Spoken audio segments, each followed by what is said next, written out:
I'm almost done with all the welding projects, and I'm actually ready to insulate for the most part.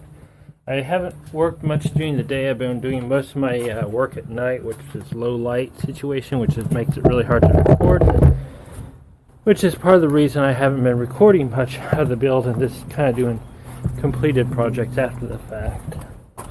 But I'm now at the point that I'm ready to, I think, lay down insulation. I came in here last night and sprayed everything down, but I need to come through here with a bucket of water and a wet rag to really clean off some of these higher spots that have dust stuck to them. I tried to spray it down last night and it kind of worked, but it's going to be the only time that I'm going to actually, it's the only actual time that I'm going to clean this. Once I get the insulation in here, it'll be a different cleaning method, so I went ahead and sprayed it out. Anyhow, that being said, I want to show you how this subfloor is built, because I just kind of threw it together. I don't think I've really explained it too much. I just kind of did it. Okay, so I get the subfloor here, and this is a crack and a 2x4, and for some reason I have a 2x4 between my aluminum frames. What this is for, this is a thermal break. It's designed to reduce the flow of hot cold through to the inside aluminum from the outside aluminum. It's not perfect, it's pretty low actually, but it still gives me more than having the aluminum there. So this inside subfloor frame and floor frame all has these isolation blocks on it, and I got to come through here and repaint these over here and over here, and I got to attach a couple of them that's still not attached. And they just have a screw, and no, it's not stainless steel, so there may be corrosion, but I got a what is it? It's a spark plug antifreeze on them to help remove the dissimilar metal corrosion that may happen between the galvanized or painted and the aluminum surfaces. I was using stainless steel, but that got expensive and hard to get really fast.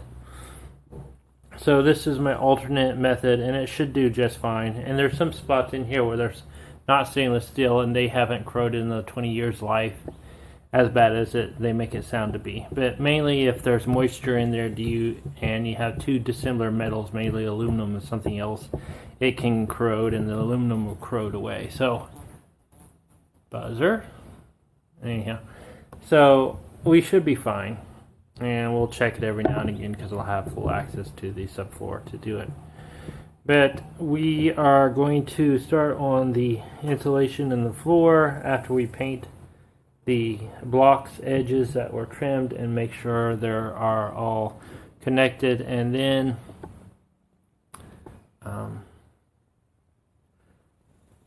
I need to drive this down there and get it weighed again. I want to know where I'm sitting at with weight, other than the air conditioner.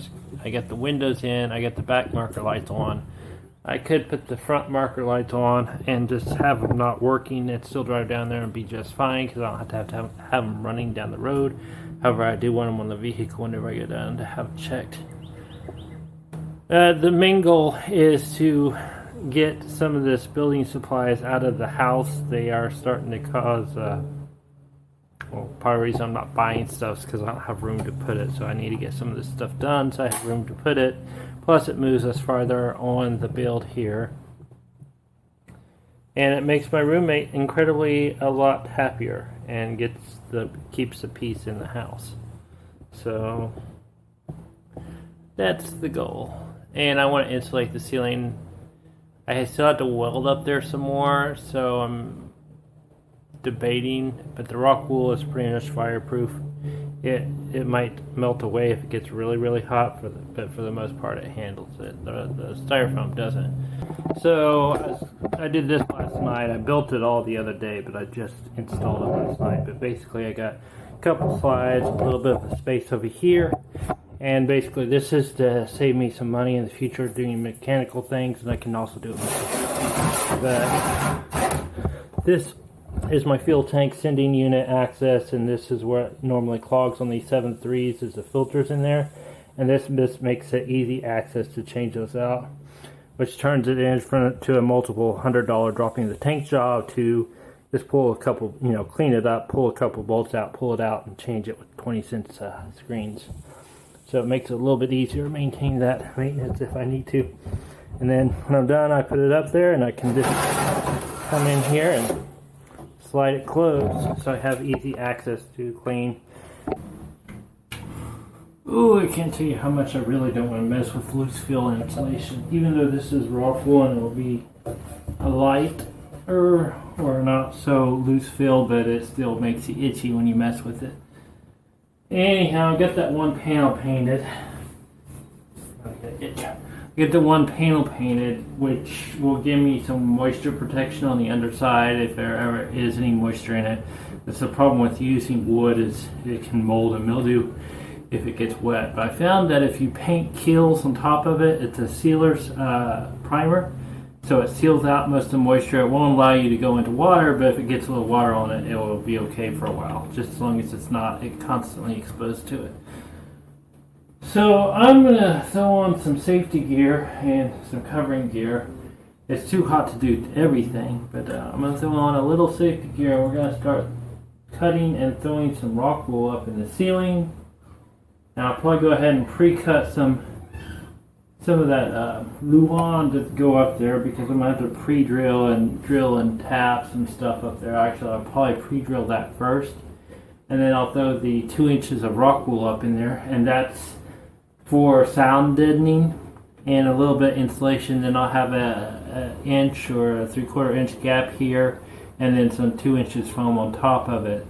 And the gap's going to be there with a little exhaust fan leading outside to help keep it cooler in here whenever I'm not wanting to run the AC and I just want it cool. And I'm planning on running like 2 exhausts back out here, and then it's going to pull from all the way up in the bedroom. That way, if I want to move air through here and I don't want to, whatever I need to do to move air. Actually, just a quick change of plans. We are going to do the ceiling bit. I have the boards for doing the floor, and I can actually put them in here and work on them. I also need to crawl underneath them and mark out where all the joists are so they can line and drill holes to line them back up.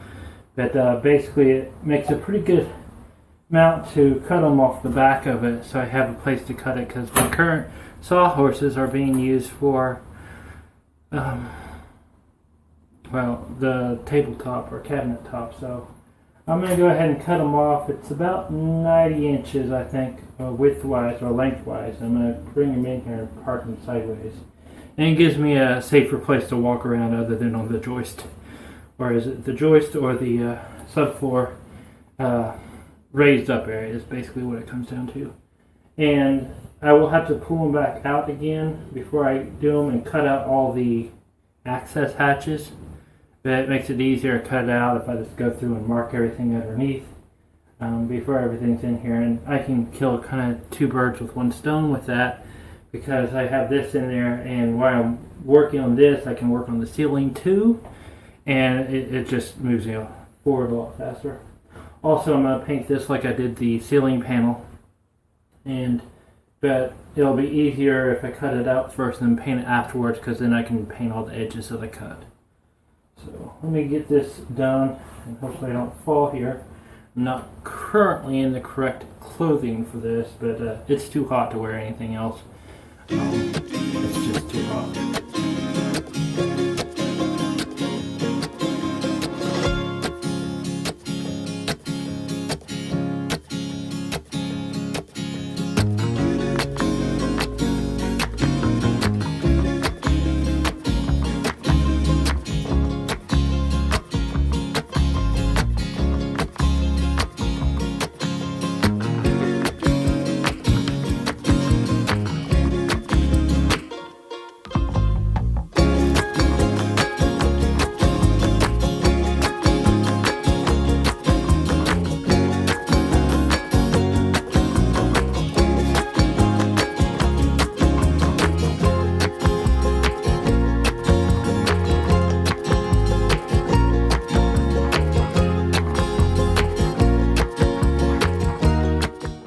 It's a lot later.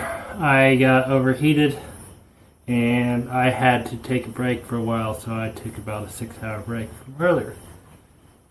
It's still hot, but I gotta wear this thing on so I don't get any of that rock wool on me. It's late, middle of the night type, like midnight I think actually. But I'm gonna button this up and see if I can throw some rock wool up in the ceiling and get that tarp up there. That will give us a little insulation come tomorrow, and then we'll try to keep doing a little bit more each day until we have the whole roof at least rock wooled, and then we'll do the foam later. But the rock wool is the one that's kind of annoying. It's not loose fill fiberglass, but it's still annoying.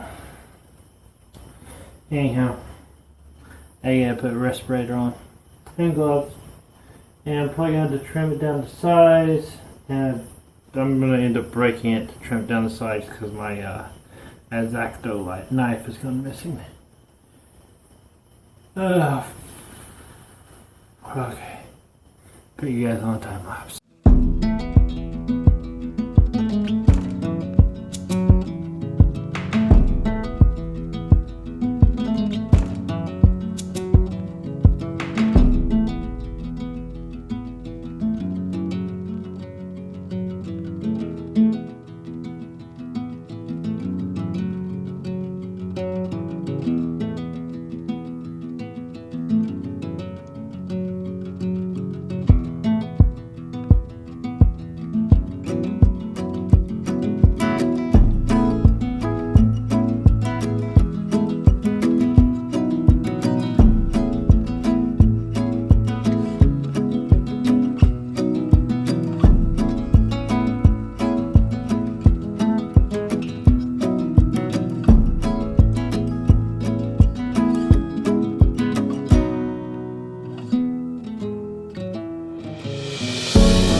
Having this battery charger is annoying. I'm going to find a replacement for it soon. I had to charge it to the camera, and I keep picking up batteries that aren't charged, so that's annoying. Anyhow, I might tear it apart and mess with it a little bit later. Anyhow, I come out here during the day and I get overheated and I don't think very well. That's why some stuff is done and some of it's not. But tonight, I think I have enough rock wool to finish out the floor, which is not that much. It's not as much as the ceiling anyhow. So I'm going to finish out the floor in rock wool and see if I can finish it out with foam where I need it, regular foam on it, and see if I can get at least the floor sealed up. I don't have enough rock wool to do the ceiling, and I got some metal work to do over here still. I was a little bit in a hurry to get it done because I really figured once I got it insulated I could start running the AC a little bit in here to help cool it off so I can get done sooner.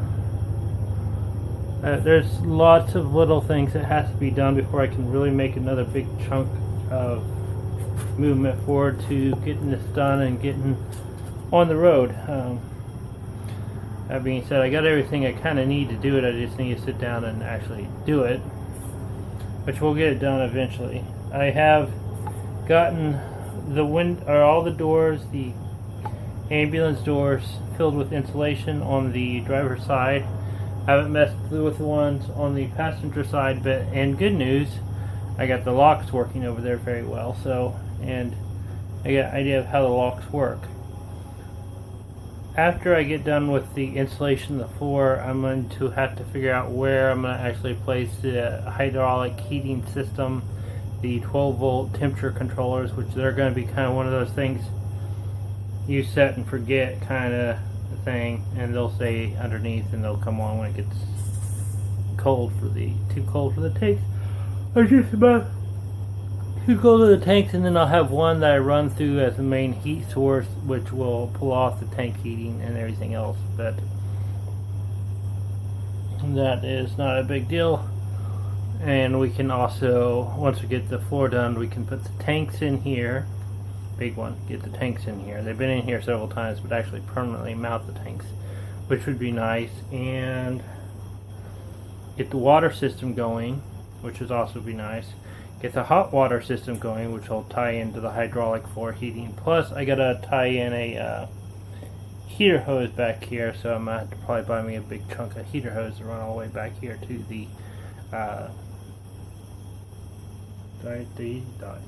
starts with a D. I can't think of the name of it. Hot water heater. It's a German-made diesel hot water heater, and that's going to be tied in. And how it's going to be tied in is I'm going to have the diesel hot water heater going to a heat exchanger, which goes to my cold water, which warms up my cold water, and that goes to my shower and anything else I need hot water.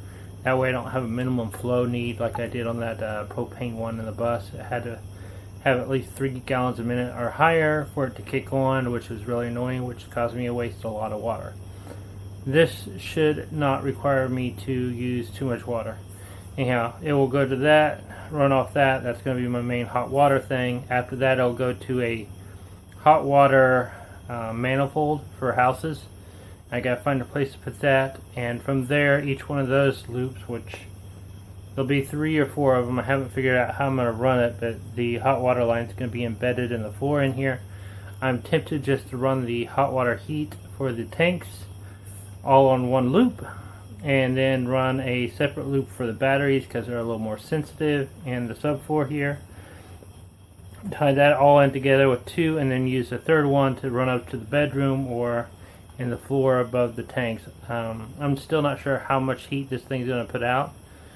If it's going to be enough. It's a 5,000 BTU. It's designed to pre-warm your diesel engine with no insulation, and then there'll be a bypass line where I can bypass it and turn off that heating loop for the winter time or the summertime, like it is now, where it doesn't need heat in the floors whatsoever.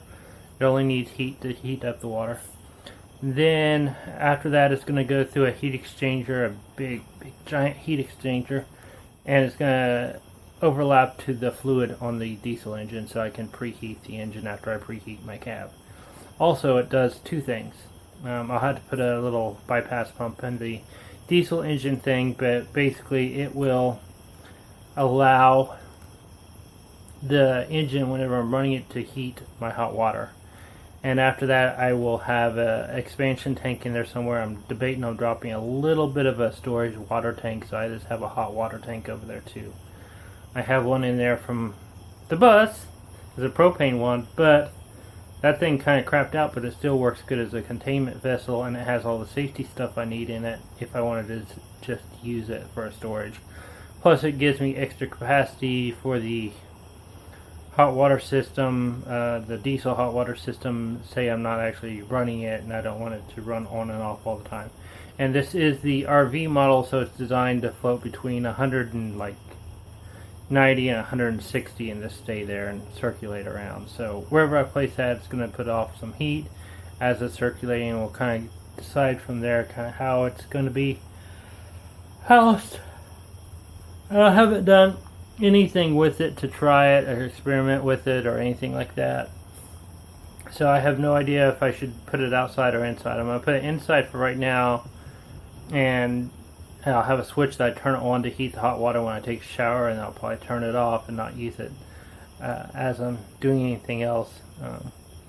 And once I have the floor insulated, I can decide if I need to insulate the hydraulic hose or the heater hose going to the cabin chassis. So we'll work with that. I got to pull this sheet of 3/4 plywood out so I can get access to everywhere I need to lay this rock wool everywhere, which is already made it a lot cooler. And I got some photos of that I will show you guys.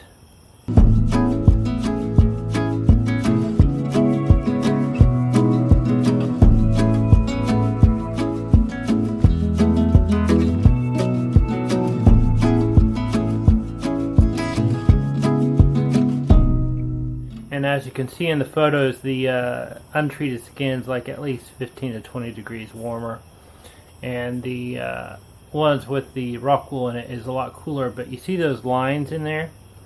That's actually the thermal bridges. That's where the support mechanisms are actually allowing heat to transfer through, and we'll actually take care of that whenever we get the rigid foam up there. So we'll have 2 inches of rock wool. We'll have a 3/4 inch gap in the ceiling with another 2 inches of rigid foam with no heat bridging if we can avoid it. There'll be a little bit because I still got to put supports up in there, but that should take care of most of my heat bridging. And all in all, it's going to make the ceiling about 5 to 6 inches thick. That little 3/4 inch gap is going to be hooked up to a blower fan, pulling air out of that space. It's part of the reason I'm putting the Luan on the top of the rock wool instead of just laying the rigid foam right over it. And it allows me to pull air through it and keep it a lot cooler in here. Proven concept tile from the Nomad Center Camp. He had his box truck done that way, and it was amazing how much cooler it made the space just pulling air right through in between your insulation. And so it adds a little bit more work to it, and I'm going to have to do a little bit more safeties or protection because I do have loose fill, or not loose fill, but batt insulation up there, which is not anything you really particularly want to breathe. So I will probably run a little filter on the outside of that on both sides because it's going to pull from the bedroom and exhaust out the back. So if anytime I need to move airflow through here, and I had a really hard time getting airflow in the bus, this should help. If I need to, I can flip it on and blow it out the back, and I can pull in from the same area, but just so it doesn't blow out any potential hairs or rock wool fibers or anything like that. It'll have a filter on it. And it might even have a HEPA filter. I haven't decided yet. So I'll have 2 HEPAs there and a HEPA in the bedroom, so if it backflows or anything like that, it shouldn't. I plan on actually putting that little thing.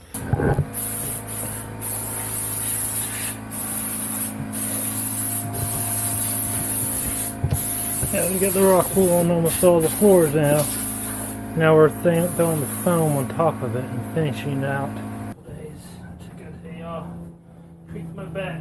Now I'm back to get some work done. Yeah, I need to mark this out and get it marked out where all the metal frames go so I can not hit any PEX line whenever I drop it in here.